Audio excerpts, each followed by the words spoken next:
This day we were celebrating the Urban Thinkers Campus, and this is the space where you bring different urban actors together to talk about the city they need. So we have different principles for the city we need. This year the World Urban Campaign decided to use the climate action theme, which has been used everywhere. So we actually applied and we thought of how to bring women into the conversation. So we decided to go for the women-led resilience program. Today it has been a very interesting conversation because we've been talking about the role of women and the impacts of climate in women issues, in children, and we just have to realize and see that women are impacted differently from men when we talk about climate issues.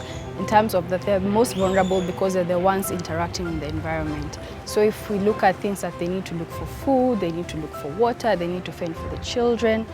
And so if climate impacts continue to increase, then the vulnerability of women also increases. Climate has really affected people in the informal settlements. One, because of the air pollution, we are not having our seasonal rain the way we used to have. And most of people living in the informal settlements usually are business women, and we usually do a lot of vegetable selling. And once the climate is affected, we don't have enough rains, and then when the rain comes, we have a lot of floods, the river go with our waters and the rest. And this really displaces a lot of people.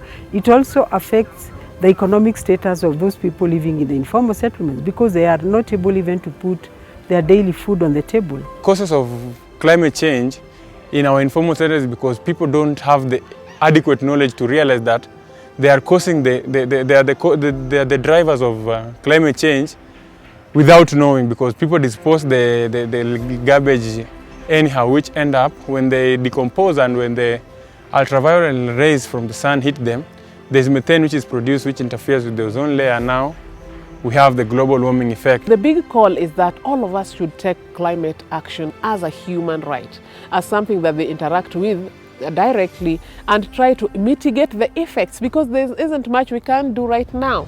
Even if we would stop the emissions of gases that are causing global warming that is resulting to this climate change, we cannot have change immediately. It's going to take some time.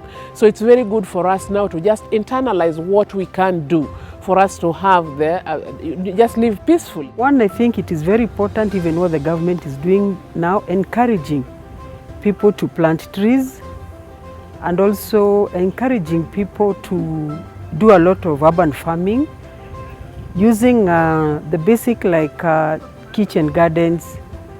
Those also will also create jobs. And also another thing is that we need to do a lot of awareness on the issues of garbage collection, the drainage systems, so that we can reduce the floods. When we have a scarcity of resources, the imbalances that are already there, gender or otherwise, when we talk about finances, right now climate change is affecting the poor more, and it's affecting women, people who do not have the buffers to buffer themselves. And if this continues, the inequalities will only increase. Imagine we are fighting over the water resources we have now. If we continue without changing anything, we will have even less water in the future. Things of sustainability are really close to a woman's heart. So including women in the decision making in terms of climate change issues, it's really important. Giving them a power and a voice to voice their concerns, including them when you're making decisions about how to use the land that is arable, for instance.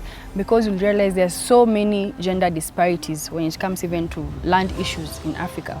So there's been a call to the government to support community-led initiatives or just initiatives that are making sure that we are able to mitigate the effects of climate change.